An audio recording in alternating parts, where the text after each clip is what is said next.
Deep beneath the limestone streets of Vatican City lies a labyrinth of knowledge. The Apostolic Archive spans 53 miles of shelving, containing documents that have shaped the course of Western history. For centuries, these vaults have remained sealed to all but a select few scholars. Now, whispers emerge from the dust of forgotten scrolls.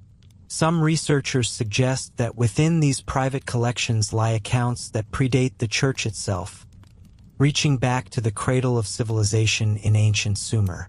They speak of the Anunnaki, the powerful beings who descended from the heavens to walk among men. Could the Holy See be guarding evidence of a celestial lineage that challenges the very foundations of human origin? We journey into the shadows of the Vatican to uncover whether the secrets of the gods are hidden in the silence of the archives. Morning light descends over the eternal city, catching the pale travertine of St. Peter's Square. The long shadows of the colonnades stretch across the cobblestones like the fingers of a giant, reaching toward the center of the Vatican. For the thousands of tourists who gather here, the Vatican is a place of public ritual, a spectacle of faith and art. But for a select few, the true heart of this city is not found in the grandeur of the basilica or the heights of the Sistine Chapel. It is buried deep within the earth, protected by layers of stone, steel, and centuries of tradition. We move away from the crowds, beyond the reach of the selfie sticks and the tour guides, toward the northern side of the basilica. Here, the atmosphere changes. The air grows cooler. The Swiss Guard stands at attention, their vibrant uniforms a sharp contrast to the gray stone of the walls they protect. This is the entrance to a world that remains one of the most guarded intellectual fortresses on the planet. For nearly 400 years, this place was known as the Archivio Segreto Vaticano, or the Vatican's secret archives.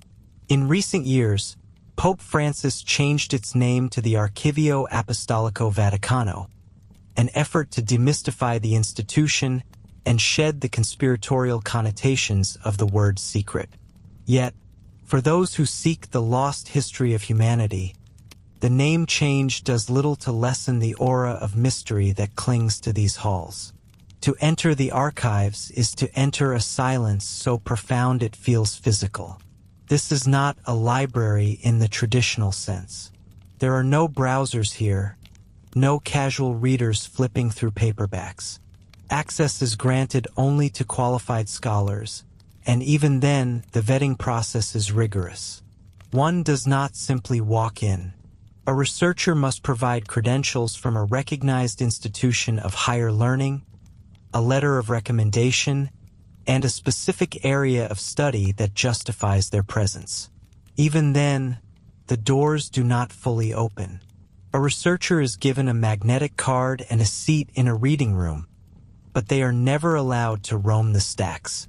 They are permitted to request specific documents, 3 at a time, which are then brought to them by attendants who move like ghosts through the corridors.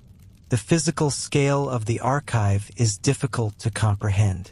Experts estimate there are 53 miles of shelving housed within these walls. If one were to lay the documents end to end, they would stretch across the Italian peninsula. These shelves hold the collective memory of the Western world. There are letters from Mary Queen of Scots written before her execution, the petition for the annulment of Henry VIII's marriage, and the records of the trial of Galileo Galilei.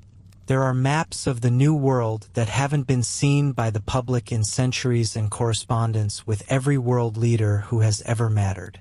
But it is what lies beneath the surface that captures the imagination of those who look for the Anunnaki. Beneath the Cortile della Pigna, or the Court of the Pinecone, lies a massive subterranean structure known as the bunker. It is a 2-story reinforced concrete vault, climate-controlled and fireproof, designed to house the most precious and fragile records of the Holy See. This is the inner sanctum. It is here, according to alternative historians and ancient astronaut theorists, that the Church keeps the records it is not yet ready to share with the world. The theory suggests that the Vatican is the repository for pre-Christian knowledge that was systematically gathered and hidden during the rise of the Roman Empire.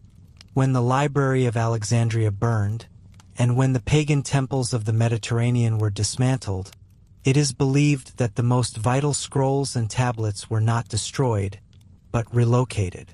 These documents, proponents argue, contain the truth about the origins of human civilization and our connection to the stars. The term Anunnaki comes from the ancient Sumerian texts, referring to a group of deities who descended from the heavens. In the Sumerian creation myths, these beings were responsible for the birth of civilization and the genetic engineering of the human race. While mainstream historians view these accounts as purely mythological, there is a growing segment of researchers who believe these stories are a historical record of extraterrestrial contact. They argue that the Vatican, as the successor to the power of Rome and the ancient religious structures that preceded it, knows the truth. They believe that within the 53 miles of shelving, there are Sumerian tablets or even older antediluvian texts that bridge the gap between the gods of the ancient world and the theology of the modern church. The connection is not as far-fetched as it might initially seem to a casual observer. The Bible itself is rooted in the traditions of the ancient Near East. The book of Genesis contains stories that are strikingly similar to the Sumerian epic of Gilgamesh and the Enuma Elish. The Great Flood, the creation of man from the earth, and the existence of giants known as the Nephilim all have parallels in the older cuneiform records of Mesopotamia. If the Vatican possesses the original source materials from which these biblical stories were distilled, they would possess the key to understanding the Anunnaki. As we walk through the corridors of the archive, the sheer weight of the paper and parchment seems to press against the skin. The air smells of old leather, dust, and time. Every step echoes. There is a sense of being watched, not just by the security cameras or the silent attendants, but by the eyes of the thousands of men who have served this institution. The Church is an entity that thinks in centuries, not years. It is an organization that understands the power of information. Throughout the Middle Ages and the Renaissance, the Church was the primary collector of knowledge. Its missionaries traveled to the farthest reaches of the globe, bringing back manuscripts from every culture they encountered.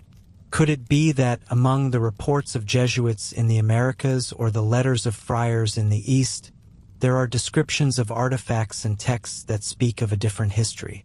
Some researchers point to the fact that the Vatican has its own astronomical observatory and a long-standing interest in the possibility of extraterrestrial life. They suggest that the archives contain more than just papal bulls and land deeds. They believe there are sections of the archive that do not appear on the official index. The index itself is a masterpiece of bureaucratic complexity. Known as the Indus, it consists of hundreds of volumes that guide researchers to the various collections. However, large portions of the archive remain uncatalogued or are restricted based on their age. Currently, the archives are generally open up to the end of the papacy of Pius XII, which concluded in 1958. Anything beyond that remains behind a veil of secrecy.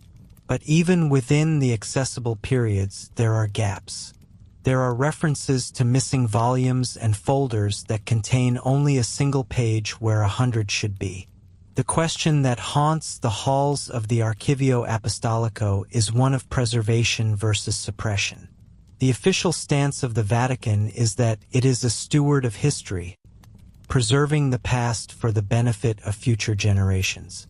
But the skeptic asks what is being preserved for the sake of faith. If a document were discovered that proved the gods of the Sumerians were the same as the angels of the Bible, and that these beings were physical visitors from another world, what would that do to the foundations of the Church? The bronze doors of the archive are not just physical barriers. They represent the boundary between the known and the unknown. For the scholar, they are a gateway to the past.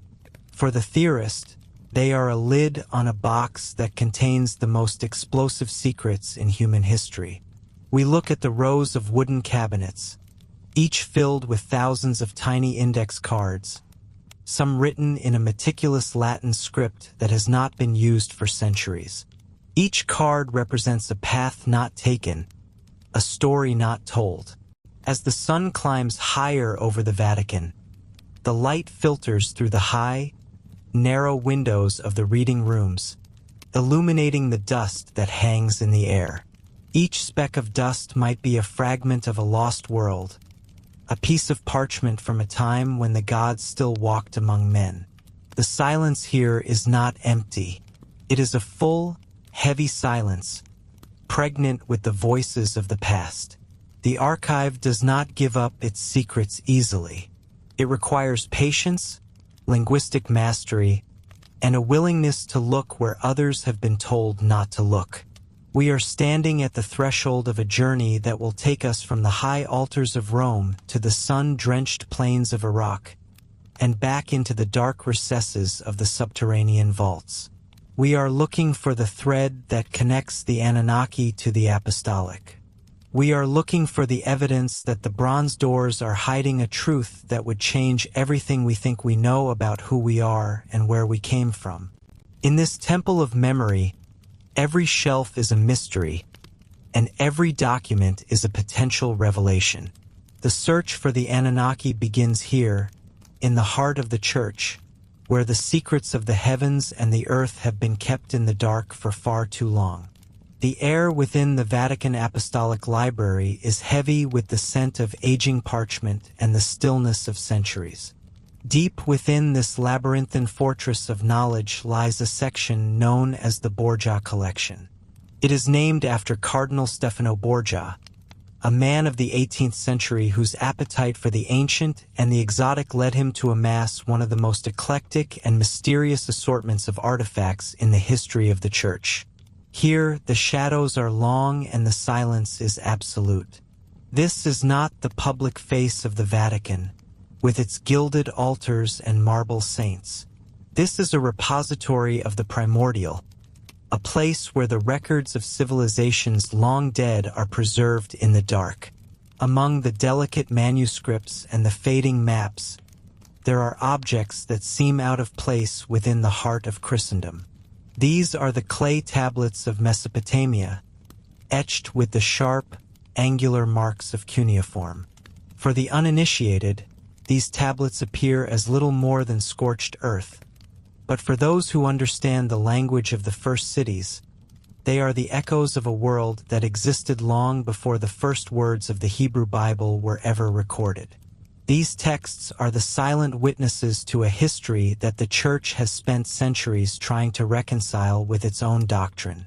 The narrator walks through the narrow aisles, the soft sound of footsteps echoing off the stone floor. To understand why these Sumerian texts are hidden here, one must understand the man who collected them. Stefano Borgia was a prince of the Church, but he was also a child of the Enlightenment. He recognized that the roots of human civilization did not begin in the Levant, but further east, in the fertile plains between the Tigris and the Euphrates. He collected these items not merely as curiosities, but as pieces of a grander puzzle. In the late 1700s, the Borgia Museum at Velletri became a magnet for scholars who suspected that the origins of the divine were far older than the accounts of Moses. The collection holds more than just mundane records of grain and cattle. It contains fragments of the great creation myths, the stories of the gods who descended from the stars to shape the destiny of man. These are the Anunnaki.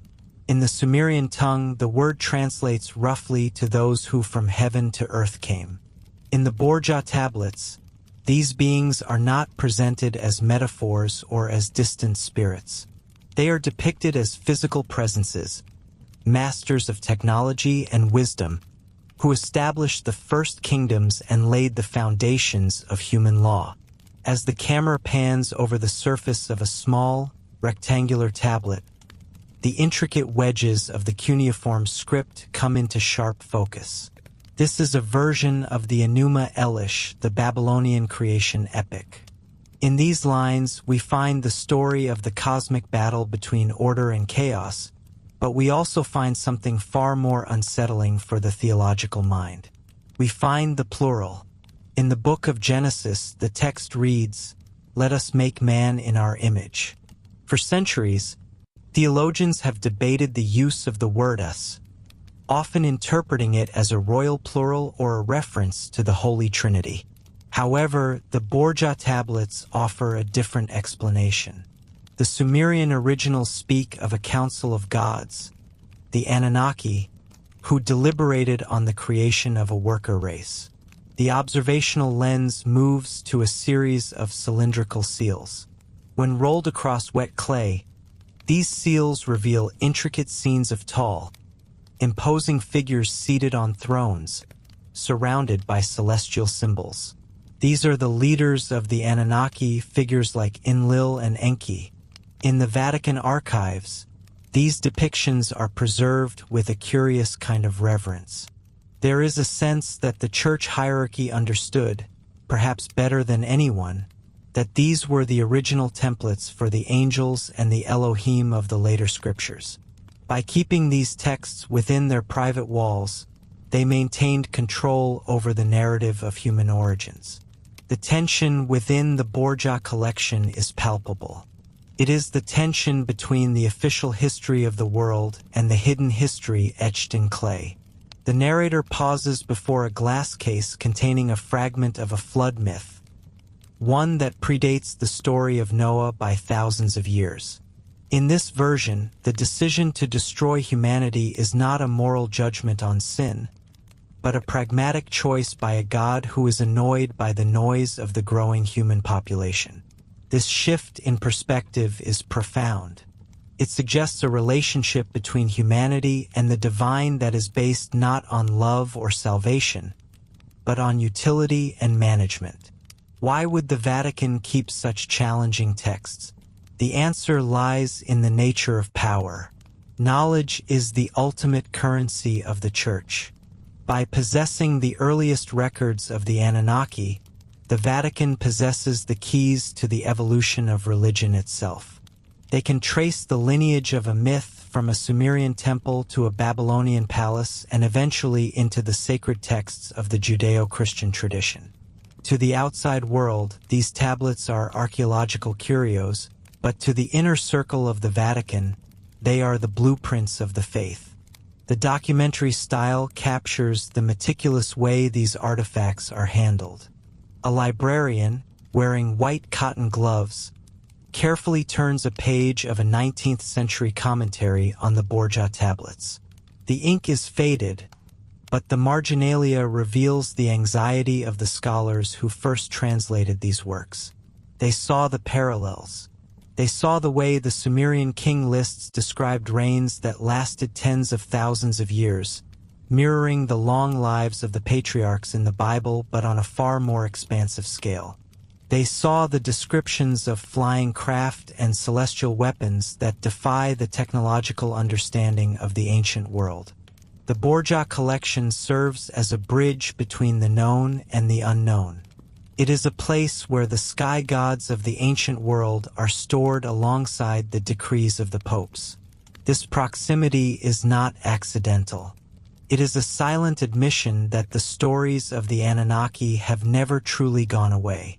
They have merely been renamed and rebranded to fit a new theological framework. The Watchers of the Book of Enoch, the Giants of Genesis, and the angels who intervened in human affairs are all echoes of the Sumerian original. As the sun sets outside the thick stone walls of the library, the light inside the Borja rooms begins to dim. The shadows of the statues and the shelves grow longer, creating a cinematic play of light and dark. It is in this twilight that the mystery of the Anunnaki feels most present. The texts tell of a time when the gap between heaven and earth was bridged by physical beings, when the gods walked among men and taught them the secrets of the stars. The Vatican, as the self-appointed guardian of the heavens, has a vested interest in the details of that contact. The segment focuses on one specific tablet, rumored to have been found in the ruins of Nineveh before being smuggled into the Borgia family's hands. It describes a gateway, a place where the Anunnaki could depart and return. The language is technical, almost architectural. It does not speak of a spiritual transition, but of a physical location. In the context of the Vatican, such a text is explosive. It suggests that the kingdom of heaven might not be a metaphysical realm, but a place that can be mapped, or perhaps a place that has already been visited. The narrator concludes this exploration of the Borgia collection by reflecting on the silence of the Church. There are no press releases about the Sumerian tablets. There are no public exhibits highlighting the links between the Anunnaki and the angels. Instead, there is the quiet preservation of the truth. The Vatican does not destroy these records, for they are the foundation upon which their own authority is built. They simply keep them out of the light, ensuring that the echoes of Sumer remain just that, echoes, heard only by those who are permitted to walk these hallowed halls. The journey through the archives is far from over. The Borgia texts are only the beginning, the oldest layer of a story that spans millennia. As we move deeper into the hidden vaults, the focus will shift from the ancient past to the medieval era, where the Church began to actively codify these secrets, transforming the physical Anunnaki into the spiritual entities we recognize today. The echoes of the clay tablets will continue to resonate, providing a haunting soundtrack to the search for the truth within the heart of the Vatican.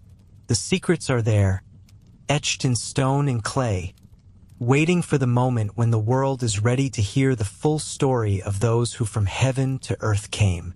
Within the subterranean silence of the Vatican Apostolic Archive, the air is thick with the scent of aging parchment and the weight of 2,000 years of carefully guarded history. Scholars who have spent lifetimes navigating these labyrinthine corridors whisper of documents that never see the light of day. These are not merely administrative records of popes and kings. They are the forbidden maps of a forgotten reality. We move deeper into the vaults where the lines between theology and ancient history begin to blur. Here, the traditional image of the angel as a purely spiritual, ethereal messenger faces a profound challenge. In the Sumerian king lists and the Epic of Gilgamesh, we encounter the Anunnaki, those who from heaven to earth came. They are described as physical beings of immense power, longevity, and technological sophistication. When we cross-reference these descriptions with the earliest Hebrew manuscripts hidden in the Vatican, a startling pattern emerges. The word often translated as angels, the malachim, simply means messengers. But deeper in the older layers of the text, we find references to the Elohim and the Nephilim. The question that haunts the corridors of the Holy See is simple. Are the celestial hosts of the Bible the very same beings that the Sumerians called the Anunnaki? Consider the iconography of the ancient world. In the relief carvings of Nineveh and Nimrud, the Anunnaki are often depicted with wings, carrying vessels of what some interpret as biological or technological significance. They stand tall, overshadowing the human subjects around them. Move forward 1,000 years to the early Christian depictions of the angelic host. The similarities are difficult to ignore. The wings, the radiance, the authoritative presence, and the intervention in human affairs are identical. The Vatican possesses fragments of the Book of Enoch, a text excluded from the official biblical canon, but deeply influential in early Christian thought. In these pages, the Watchers descend to earth. They take wives among human women and teach humanity the secrets of metallurgy, astronomy, and medicine. This narrative mirrors the Sumerian accounts of the Anunnaki bringing civilization to the cradle of humanity. The implications of this connection are transformative. If the angels of Scripture are actually the Anunnaki of the ancient Near East, then the foundation of Western religion moves from the realm of the purely mystical to the realm of the tangible. The Vatican, as the steward of these ancient records, may hold the key to understanding this transition. Within the secret archives, there are said to be translations of cuneiform tablets that the public has never seen, works commissioned by early church fathers who recognized that the old gods had not disappeared but had merely been renamed. The narrator observes the way the light falls on a 16th century map of the heavens. In the corners, celestial beings are depicted moving between the stars. To a modern observer, these might look like artistic flourishes. To a researcher looking for the Anunnaki connection, they look like flight paths. The Church has always maintained a clear separation between the Creator and the created, between the spiritual and the material. But the documents in the archive suggest a middle ground inhabited by the celestial host. These beings act as intermediaries, but their actions are often surprisingly physical. They eat, they sleep, they wage war, and they experience emotions like anger and regret. This is far more consistent with the capricious nature of the Anunnaki than the perfect, stoic angels of later medieval theology. We must look closer at the term Elohim. In the book of Genesis, it is a plural noun, yet it is often translated as a singular God. This linguistic choice has long puzzled theologians. However, if we view the Elohim through the lens of the Anunnaki, the plurality makes perfect sense. The Anunnaki were a pantheon, a council of powerful entities who presided over human affairs. When the Bible speaks of the sons of God coming down to the daughters of men, it is recounting a historical event that was already ancient by the time the Torah was written. The Vatican Archives contain commentaries from the 3rd and 4th centuries that struggle with this very issue. Some early saints argued that these beings were not metaphorical but were real, physical entities who possessed knowledge far beyond that of mortal men. These writings were eventually suppressed, tucked away in the deepest recesses of the library, because they threatened the emerging doctrine of a single, non-physical deity. The physical nature of the celestial host is perhaps most evident in the accounts of their appearances. They do not merely appear in dreams. They arrive with a physical impact.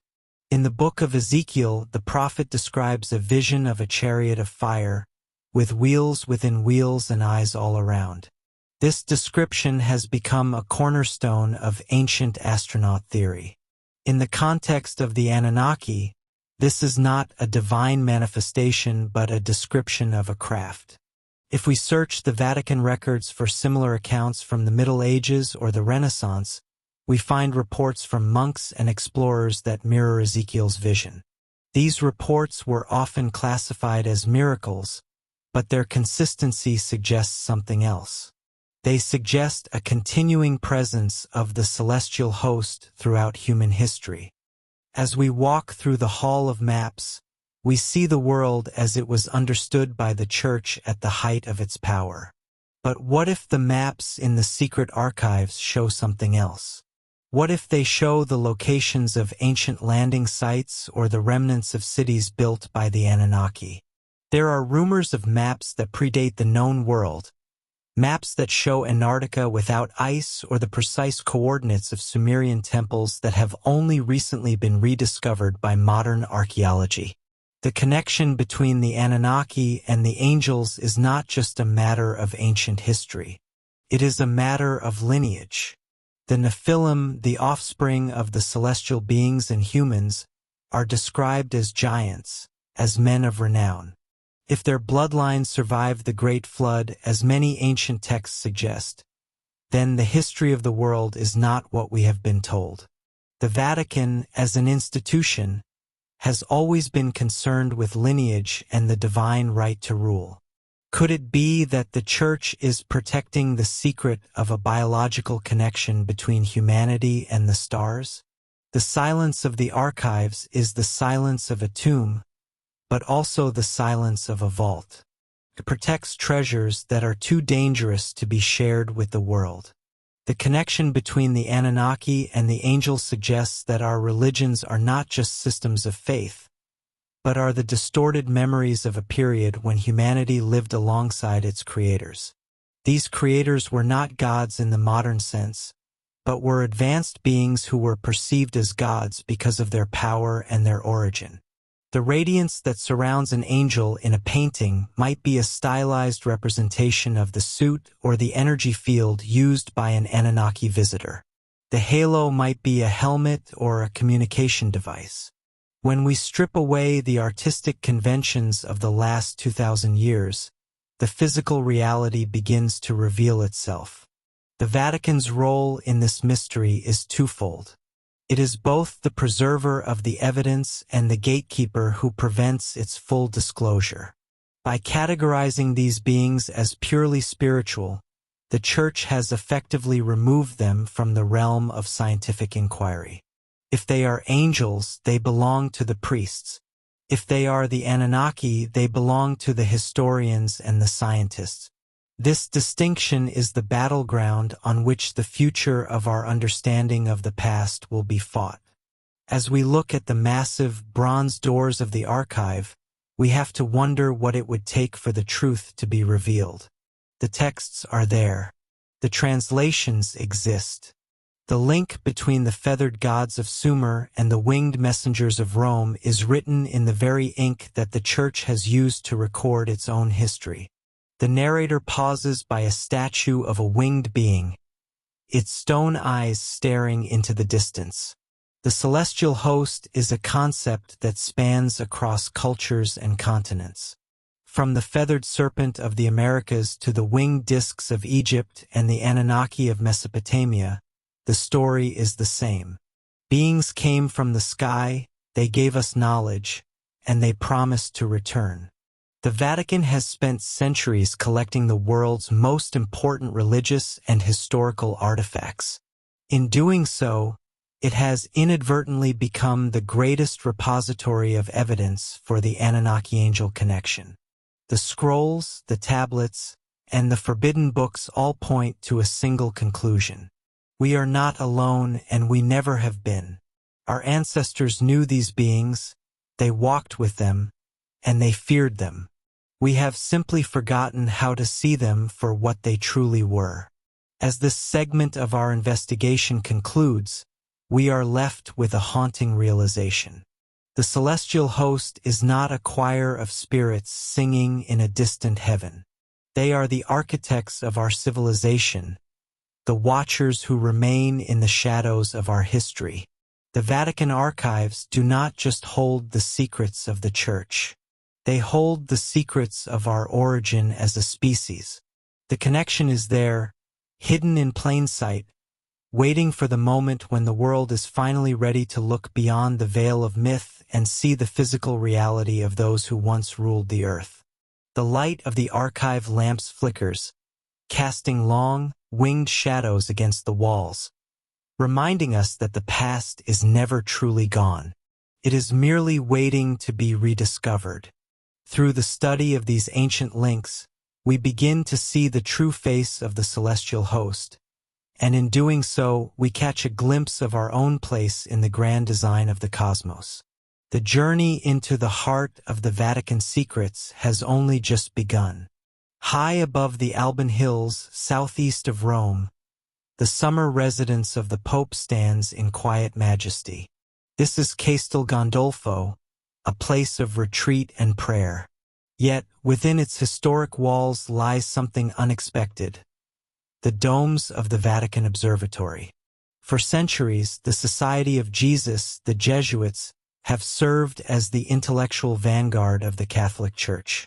They are known as the schoolmasters of Europe, but they are also the watchers of the heavens. To understand what the Vatican may know about the Anunnaki, one must first understand why the Church possesses one of the oldest astronomical research institutions in the world. The Jesuits do not look at the stars merely to admire the handiwork of a creator. They look for something specific, something that has been recorded in their private archives for generations. The Jesuit relationship with astronomy is not a modern hobby. It began with the Gregorian calendar reform in the 16th century, a task that required precise celestial mathematics. Since then, the order has produced some of the most accomplished astronomers in history.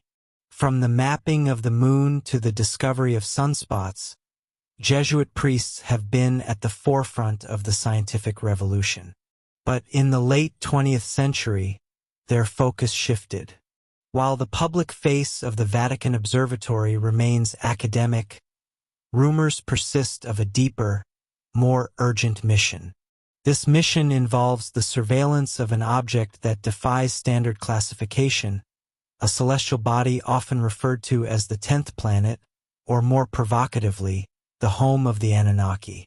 The narrative shifts from the sun-drenched hills of Italy to the rugged peaks of the Graham Mountains in Arizona.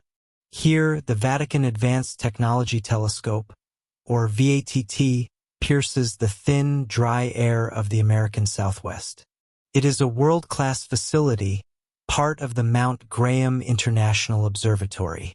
Why would the Holy See invest millions of dollars in a deep space telescope thousands of miles from the Vatican? The official answer is the pursuit of pure science. However, researchers of the Anunnaki theory point to a different motivation.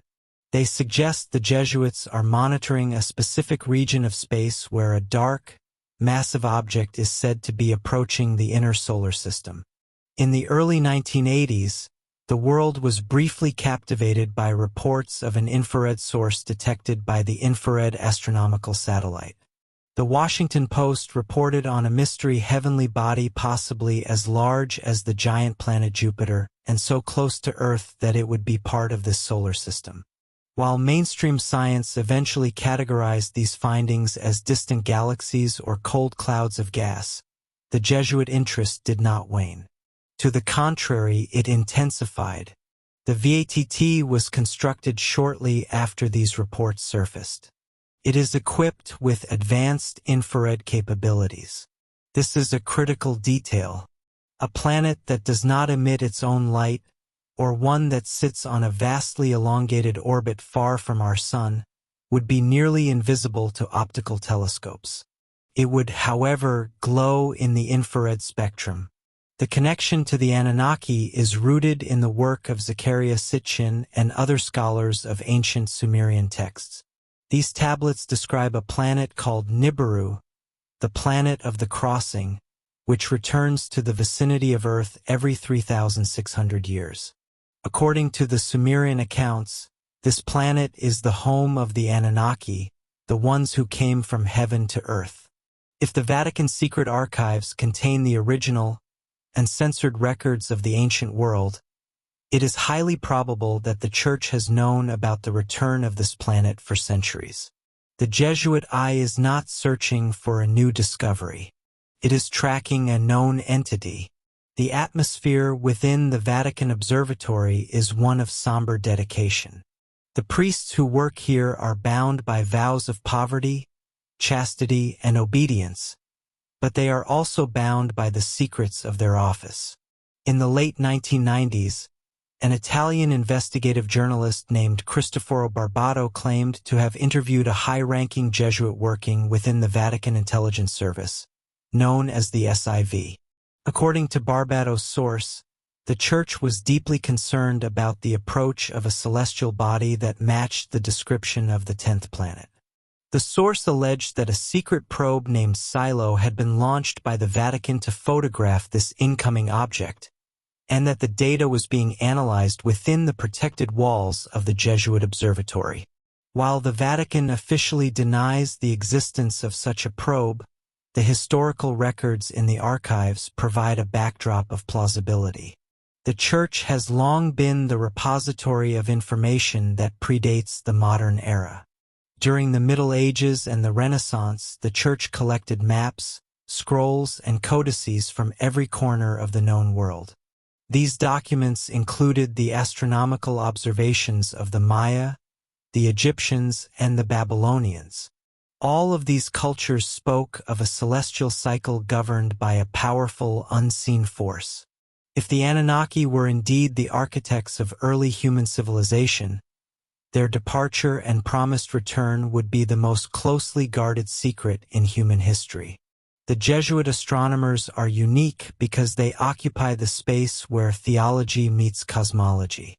They are trained to interpret the heavens not just as physical matter, but as a map of destiny. In the quiet corridors of the observatory, the data from the Arizona telescope is cross-referenced with ancient star charts kept under lock and key in Rome.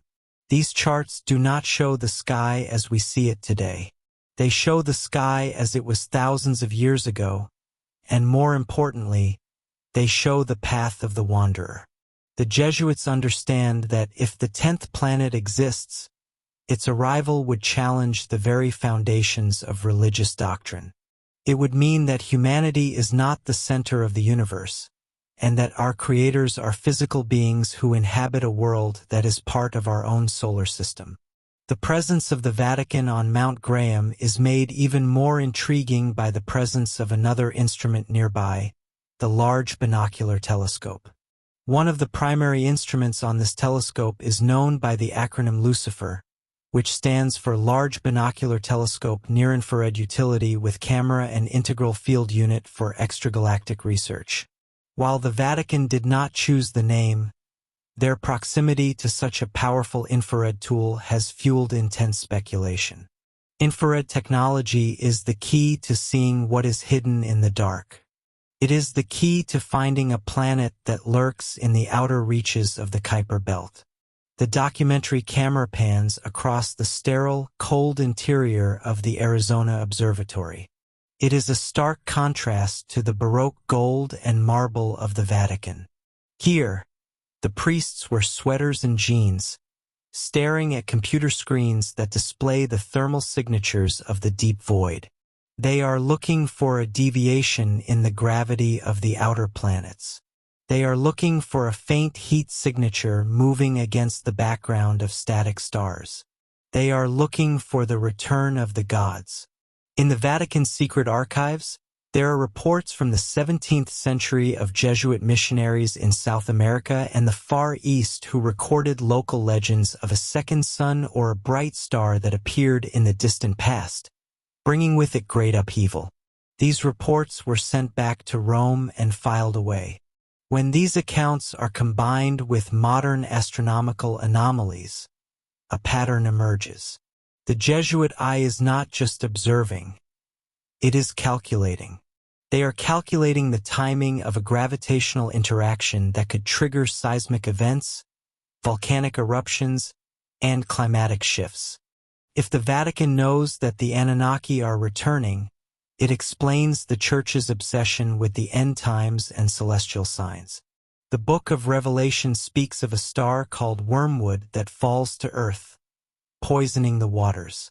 To a Jesuit astronomer, this might not be a metaphor, but a description of a planetary flyby. The archives may reveal that the Church has been preparing for this event for 2,000 years. The surveillance of the 10th planet is the ultimate contingency plan. It is the attempt to know the day and the hour of an event that will reset human history. The Jesuits remain silent on these matters, their eyes fixed on the monitors and the heavens.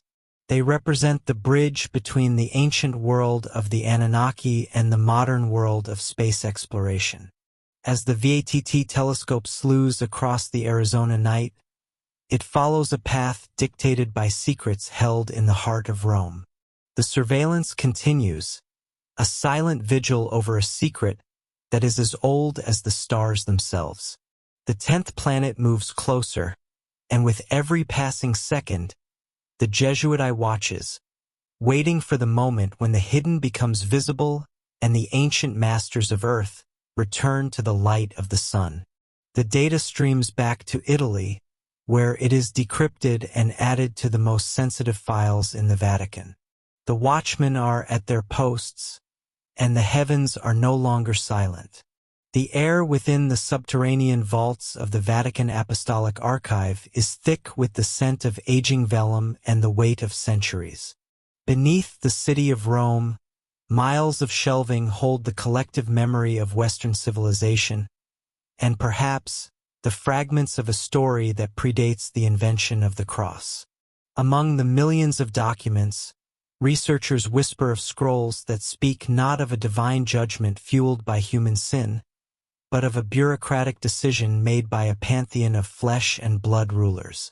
This is the story of the Great Deluge, a narrative etched into the human psyche, yet the versions found in the most ancient Mesopotamian tablets offer a chillingly different perspective than the one presented in the Book of Genesis.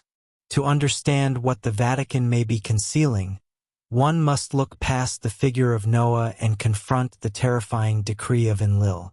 In the standard biblical tradition, the flood is a moral cleansing. God looks upon a world filled with wickedness and decides to wipe the slate clean, sparing only one righteous man and his family. However, when the 19th century scholars first translated the cuneiform tablets discovered in the ruins of Nineveh, the foundations of this narrative began to shift. They found the Epic of Gilgamesh and with it the story of Utnapishtim, a man who survived a global flood long before the Hebrew patriarch.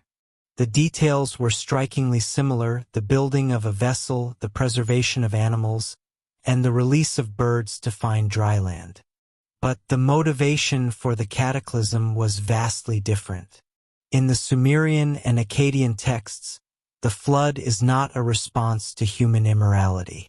It is a response to noise. The Atrahasis epic, a primary source for the Anunnaki tradition, describes a world where the younger gods, the Igigi, have revolted against their labor. To replace them, the master geneticist Enki creates humanity. For a time, the arrangement works. Humans toil in the fields and maintain the irrigation canals of Mesopotamia, providing for the gods. But humans are prolific. They multiply at a rate that the elder gods did not anticipate. The text describes a world teeming with people. Their cities grow, their industries thrive, and with this growth comes a cacophony that reaches the heavens. Enlil, the Lord of the air and the supreme commander of the earth, cannot sleep. He is portrayed not as a disappointed father, but as an irritable administrator. The clamor of humanity disturbs his rest. He attempts to thin the population through famine and plague, but each time, Enki, the creator of man, intervenes to save his creations. Finally, Enlil loses his patience. He convenes the great assembly of the Anunnaki and demands a final solution. He forces the other gods to take a sacred oath to allow a total catastrophe to wipe humanity from the face of the earth. He chooses the deluge.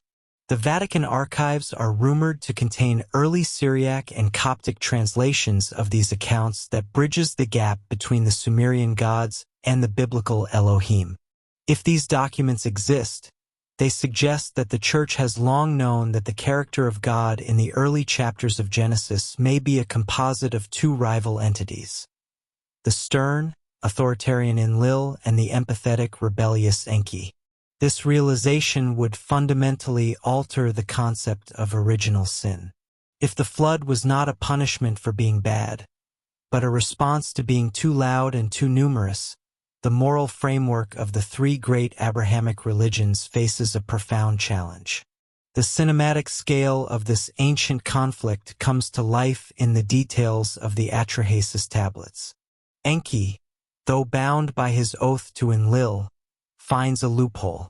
He does not speak directly to the hero, Atrahasis, but instead speaks to the wall of the hero's reed hut.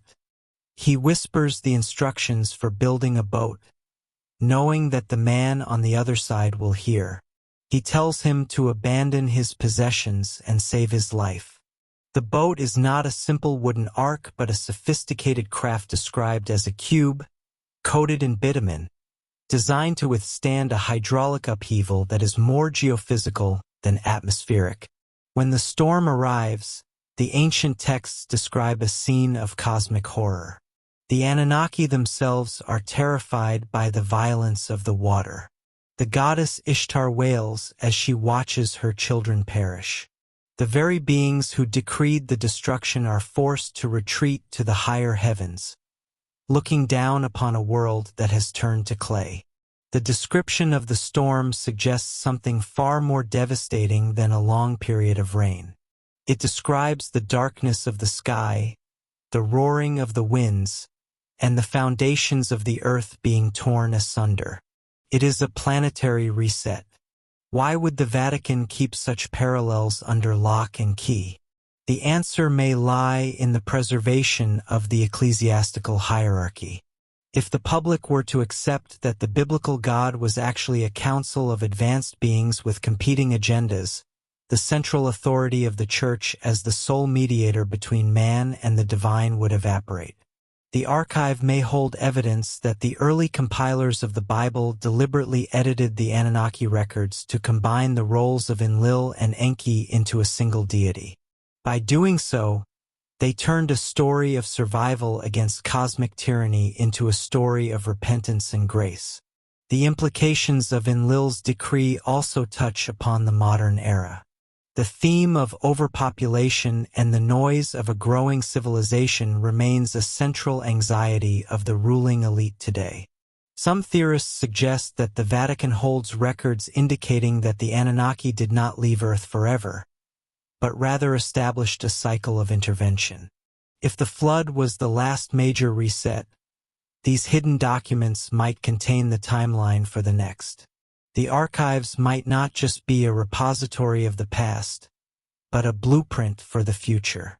As researchers pore over the available fragments of the Sumerian king lists and the accounts of Berossus, a Babylonian priest who wrote for the Greeks, a pattern emerges. The pre-Diluvian kings lived for tens of thousands of years. After the flood, human lifespans plummeted. The Sumerian texts suggest that this was a deliberate modification by the gods, a way to ensure that humanity would never again become a threat or a nuisance. We were rebuilt to be shorter-lived and more manageable. The Vatican, in its role as the custodian of the most sensitive historical records, likely possesses the missing pieces of this genetic history. The reconciliation of the deluge with Enlil's decree reveals a universe that is indifferent at best and hostile at worst. It paints a picture of humanity as an accidental survivor, a species that exists only because one high-ranking official chose to betray his peers. When we look at the ruins of ancient ziggurats and the pristine halls of the Vatican, we are looking at the bookends of the same story. One side records the event in clay, the other in gold-leafed parchment. Both are silent witnesses to a time when the heavens opened and the creators tried to erase their creation. The narrator pauses, letting the weight of the water settle over the imagination. The flood was not just a historical event or a religious myth. It was a turning point in the relationship between the masters and the servants. In the depths of the Roman vaults, the truth remains preserved in the dark. The decree of Enlil was carried out, yet humanity survived. We are the descendants of the survivors of a cosmic purge, living in the shadow of a decree that has never been officially rescinded. The documents may tell us that we are still being watched, and that the noise of our world is once again reaching a fever pitch. The story of the flood before Noah reminds us that the history we are taught is often a simplified version of a far more complex and terrifying reality. Reconciling the deluge with the Anunnaki tradition requires us to look at the stars not as the home of the divine, but as the origin of our ancient overseers. As the investigation into the Vatican's secrets continues, the line between myth and history thins. The archives hold the echoes of the great waters, And within those echoes, the voice of Enlil still resonates, demanding silence. The search for the truth is not merely an academic exercise.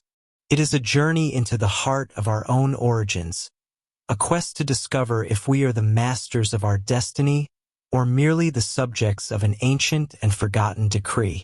The silence of the archive is the silence of the deep. It is a silence that speaks of the secrets kept by the few to control the many. But as more ancient texts come to light and as the gaps in the biblical narrative are filled by the cuneiform records, the walls of the hut are once again whispering. The message is the same now as it was then. The storm is coming, and only those who listen to the whispers will find the strength to build their own way out. The legacy of the Anunnaki is not found in the monuments they left behind, but in the enduring spirit of a species that refused to be extinguished by the very gods who brought them into being. The story of the flood is the story of our first great defiance, a defiance that may need to be repeated as the heavens begin to stir once more. Deep within the fortified walls of the Vatican City, the air remains still and heavy with the scent of aging vellum and cooling stone. This is the domain of the Roman Curia, the administrative machinery that has governed the Catholic Church for centuries. While the public views the Vatican as a center of prayer and pilgrimage, its inner sanctum functions as the world's most exclusive intelligence agency. Here, information is the most precious currency, and the most dangerous truths are kept under lock and key, not out of malice, but out of a perceived necessity for the survival of the human spirit. For centuries, rumors have circulated among independent researchers and dissenting scholars that the deepest levels of the Apostolic Archive hold more than just records of papal decrees or medieval land grants. They are said to hold the physical proof of a history that precedes the Bible, a history where the gods were not metaphors, but flesh and blood architects from the stars. The Curia operates on a philosophy of controlled revelation. They believe that some truths are so disruptive to the social and spiritual order that they must be managed with extreme caution. The core of this suppression centers on the Anunnaki, the ancient Sumerian deities whose descriptions bear a haunting resemblance to the angels and giants of the Old Testament. If the public were to discover that the Elohim of Genesis were actually the Anunnaki of the Mesopotamian tablets, the very foundation of monotheism would undergo a radical transformation. The Creator would no longer be an abstract, omnipotent spirit, but a tangible biological entity with a complex agenda. To the Curia, this is not merely a matter of historical accuracy. It is a matter of ontological security. They fear that the realization of our origins as a genetically assisted species would lead to a collapse of religious authority and a profound crisis of identity for all of humanity. In the quiet corridors of the archive, scholars speak of the Index Librorum Prohibitorum, the list of prohibited books. While the official list was abolished in 1966, the spirit of the index remains alive in the way the Church categorizes its most sensitive documents. There are sections of the archive that are off-limits even to the most esteemed historians. These areas are rumored to contain pre-Diluvian texts, maps of the stars that predate modern astronomy, and detailed genealogies that link the royal houses of the ancient world to celestial visitors. The suppression is not just about hiding books. It is about the careful curation of human memory. By controlling the narrative of where we came from, the Curia maintains the power to define where we are going. The transition from the plural gods of the ancient world to the singular God of the Abrahamic faiths was not a natural evolution of thought, but a deliberate and often violent erasure. The early Church Fathers were well aware of the Sumerian and Babylonian myths. They recognized the parallels between Enki, the bringer of knowledge, and the serpent in the Garden of Eden. They saw the similarities between the celestial throne of Anu and the heavens described by the prophets. To establish the supremacy of the new faith, they had to decouple these stories from their physical extraterrestrial origins. They transformed the Anunnaki, the sky gods who walked among men, into the Nephilim, the fallen ones, and eventually into demons or myths.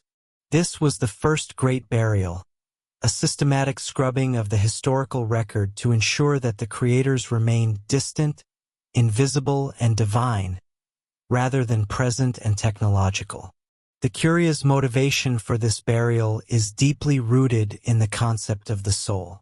In the traditional theological framework, the soul is a unique gift from a transcendent God, something that separates humans from the rest of the natural world. However, the Sumerian tablets suggest a different reality. They describe a process of directed evolution, where the Anunnaki mixed their own essence with that of primitive hominids to create a worker race. If the image of God mentioned in Genesis is actually a reference to a genetic template, then the traditional concept of the soul is put into question. The Church has long feared that if humanity views itself as a biological product of an advanced civilization, the need for a priestly intermediary between man and the divine would vanish. The Church would no longer be the gatekeeper of salvation, but merely a witness to an ancient scientific intervention. Observation of the Vatican's modern scientific interests reveals a curious paradox. While they remain silent on the Anunnaki, they are heavily invested in the search for life among the stars.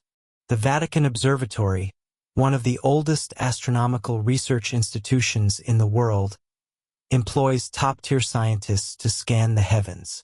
They have even hosted conferences on the implications of extraterrestrial life. This suggests that the Curia is not trying to deny the existence of other beings, but rather to prepare the ground for a new interpretation. They are shifting the narrative from the ancient sky gods who created us to the concept of brothers in the universe. This is a subtle but profound form of suppression. By focusing on a future contact, they successfully distract from the evidence of a past arrival.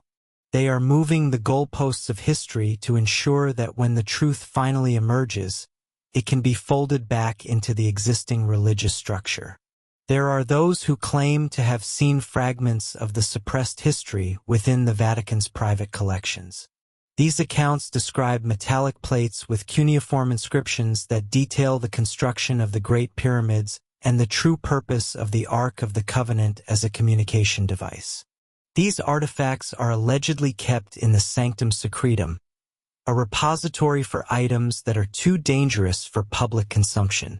The fear is that these objects would provide empirical evidence that contradicts the miraculous nature of biblical events. If the parting of the Red Sea or the falling of the walls of Jericho can be explained through advanced technology, the supernatural power of the Church is diminished. The Curia understands that the mystery is the source of their power. Once a miracle is explained, it becomes mere engineering. The suppression also extends to the linguistic roots of the liturgy. The Latin and Greek that form the backbone of Western Christianity were carefully constructed to distance the believer from the original Sumerian meanings. For example, the word for heaven in many ancient languages refers literally to the sky or the space above the earth. In the hands of the Curia, it became a metaphysical realm, a place of spirit rather than a place of physical planets and stars. This linguistic shift creates a mental barrier that prevents the average person from seeing the physical reality described in ancient texts. It turns the sky gods into ghosts, making it impossible to recognize them if they were to return. The Curia's greatest challenge in the modern era is the democratization of information. The Internet and the translation of thousands of Mesopotamian tablets have allowed independent researchers to bypass the traditional gatekeepers. The story of the Anunnaki is no longer confined to the whispers of occultists. It is now a global conversation. Yet, the Vatican remains a fortress of silence. They do not engage in the debate because to do so would be to acknowledge the possibility that their version of history is incomplete. They rely on the passage of time and the weight of their institution to outlast the current wave of curiosity. They wait for the moment when they can release a sanitized version of the truth, one that acknowledges the presence of the sky gods without relinquishing the authority of the Church. In the end, the secret archives of the Vatican may not be a grave for a dead past, but a nursery for a future that has yet to be revealed. The Curia holds the missing chapters of our story, the parts where we were not alone, where we were taught the arts of civilization and the secrets of the stars by beings who claimed to be our masters. This suppression is a heavy burden, a secret that has shaped the course of Western civilization for 2,000 years. The men who walk the quiet halls of the Curia know that the truth is a living thing, and like the tides, it cannot be held back forever. They are simply the watchers at the gate, holding the door shut until they believe we are ready to face the reflection in the mirror, a reflection that shows a creator made of the same stardust as the created. The archives remain silent, but the stone walls seem to pulse with the energy of 1,000 hidden truths, waiting for the light of a new age to finally pierce the shadows of the sacred vaults. Deep within the labyrinthine corridors of the Vatican Apostolic Archive, past the miles of shelving holding the collective memory of Western civilization, there exists a threshold where theology dissolves into something far more tangible and perhaps far more terrifying. This is the heart of the redacted Genesis. It is here that the narrative of human origins undergoes a radical transformation, shifting from a tale of divine breath in a garden to a story of genetic engineering in a laboratory. If the theories regarding the Anunnaki are correct, then the most closely guarded secret of the Holy See is not the location of a holy relic or the details of a political scandal, but the true identity of the architects of the human race.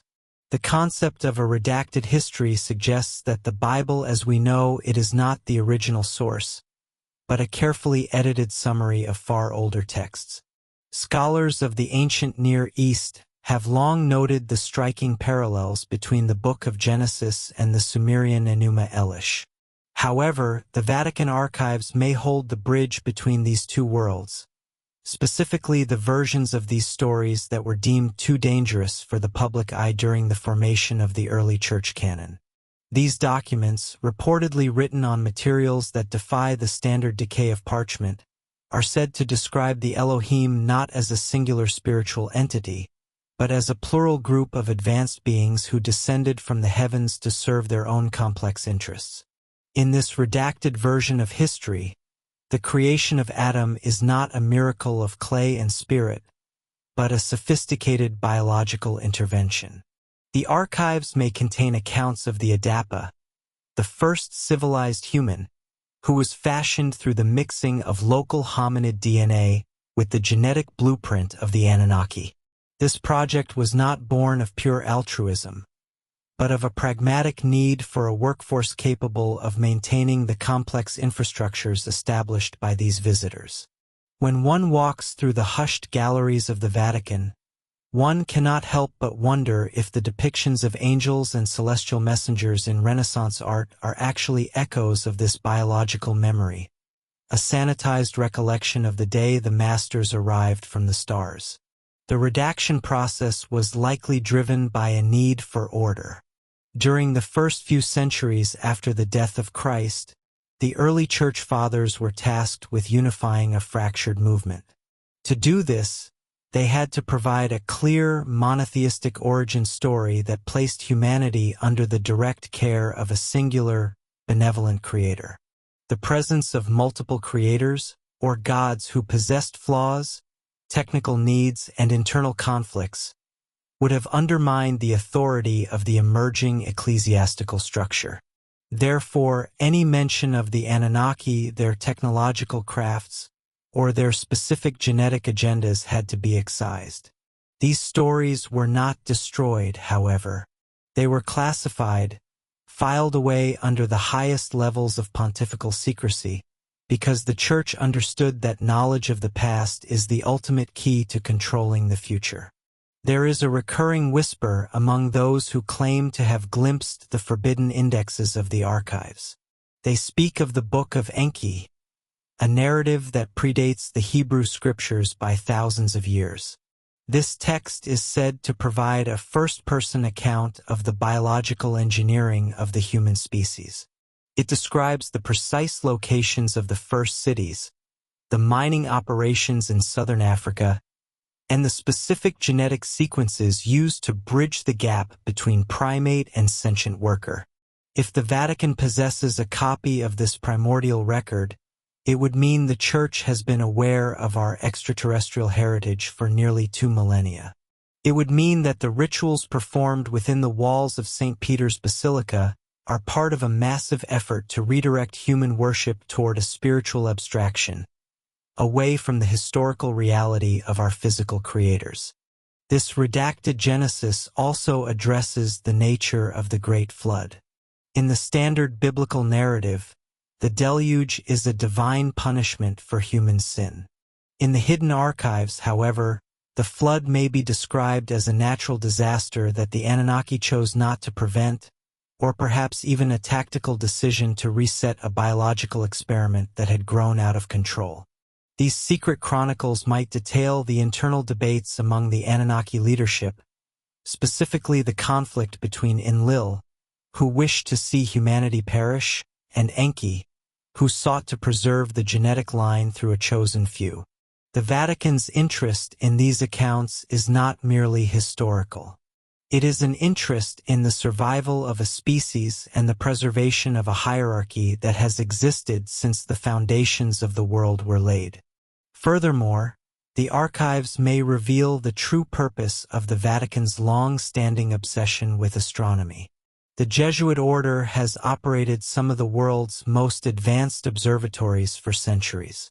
This is not just a pursuit of pure science. It is a vigilant watch for the return of the architects. If the Anunnaki left the earth with the promise to return, as many ancient cultures believed, the Vatican would want to be the first to know of their approach. The redacted Genesis includes not just where we came from, but where we are headed. It mentions a cyclical return of a celestial body, often referred to as Nibiru or Planet X, which serves as the home or the transport hub for these ancient beings. The archives likely contain calculations, star charts, and prophecies that correlate the movements of the heavens with the eventual reappearance of the creators. As we consider the weight of these secrets, the atmosphere of the Vatican takes on a different character. The silence of the archives feels less like the peace of a library and more like the tension of a vault holding a world-altering truth. Every document hidden behind those reinforced walls represents a piece of a puzzle that, if completed, would shatter our understanding of religion, science, and our place in the cosmos.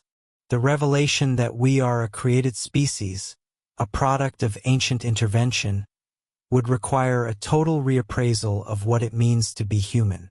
It would strip away the comfort of being the center of the universe and replace it with the reality of being a small part of a much larger, and perhaps indifferent, galactic history. The redaction of our origins has served to keep humanity in a state of perpetual childhood, looking up at the sky with wonder rather than with recognition. The Vatican, acting as the self-appointed guardian of these truths, has managed the flow of information to ensure that the social and spiritual fabric of the world remains intact. But as the modern world gains the tools to sequence its own DNA and peer into the deepest reaches of space, the redaction is beginning to fail. The stone walls of the vaults can only contain the truth for so long. The energy of these hidden records, the resonance of the Anunnaki presence, is leaking into the collective consciousness. Humanity's redacted Genesis is a story of a lost inheritance. It is the story of a species that has forgotten its parents and has been told a fairy tale to explain its existence. The final revelation is not just about the discovery of old papers or clay tablets. It is about the moment when the human race looks into the mirror and sees not just the image of a god, but the signature of a master designer. It is the moment when the shadows of the sacred vaults are finally dispelled by the light of a truth that has been waiting for thousands of years to be told. The Vatican may hold the keys to this revelation, but the story belongs to all of us. It is the story of our beginning, written in the stars and hidden in the heart of the Church, waiting for the day when we are finally ready to understand who we truly are. The archives remain the ultimate frontier. Behind the heavy doors and the watchful eyes of the Swiss Guard, the history of the world is being kept on life support. The redacted Genesis is the final barrier between a humanity that believes it is alone and a humanity that realizes it is part of a grand, ancient, and ongoing celestial drama. When that barrier finally falls, the world will not just have a new history. It will have a new destiny. The architects will no longer be myths, and we will no longer be their children. We will be their successors, stepping out of the nursery of Earth and into the reality of a universe that is far more crowded and far more complex than we ever dared to imagine. This is the truth that the Vatican hides. This is the final revelation.